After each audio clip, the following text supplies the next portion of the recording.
اور آپ صلی اللہ علیہ وسلم کے غیر مسلموں کے ساتھ انداز دیکھیں.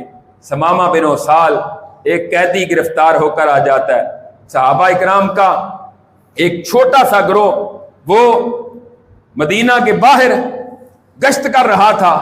اس دوران ثمامہ بن اسال اپنے قبیلے کا سردار تھا، اس کو قید کر لیا کہ یہ اسلام کا دشمن ہے. لائے مسجد نبوی کے ستون کے ساتھ اس کو باندھ دیا. آپ آتے ہیں، آپ فرماتے ہیں ثمامہ تیرا کیا حال ہے؟ کہتا ہے کہ مجھے سب سے زیادہ برا اگر کوئی شہر لگتا ہے وہ آپ کا شہر مدینہ لگتا ہے، نعوذ باللہ. اور سب سے مجھے برا کوئی چہرہ لگتا ہے تو نعوذ باللہ آپ کا چہرہ لگتا ہے. اب رسول اللہ کا اقتدار بھی ہے، ریاست مدینہ بھی ہے، اور آپ مدینہ کے سربراہ بھی ہیں، صحابہ اکرام تیار بھی ہیں. ایک اشارہ کرے تو وہ اس کی گردن اتار دیں.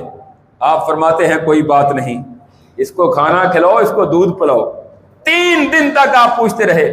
وہ کہنے لگا احسان کر دو گے احسان کا بدلہ دیا جائے گا، قتل کرو گے تو میرے قتل کا بدلہ لینے والے پیچھے موجود ہیں، وہ بدلہ لے لیں گے. 3 دن تک اپنی بات پر قائم رہا. رسول اللہ صلی اللہ علیہ وسلم نے تیسرے دن فرمایا ثمامہ کو آزاد کر دو. گیا مسجد نبوی سے تھوڑا سا دور جا کر، وہ ثمامہ تمہیں کیا ہو گیا ہے؟ تو اس کو گالیاں دیتا تھا، وہ تجھے دودھ پلاتا تھا، وہ کبھی ایسا بھی ہوا ہے؟ سمجھ یہ آئی، تو غلط ہے وہ غلط نہیں.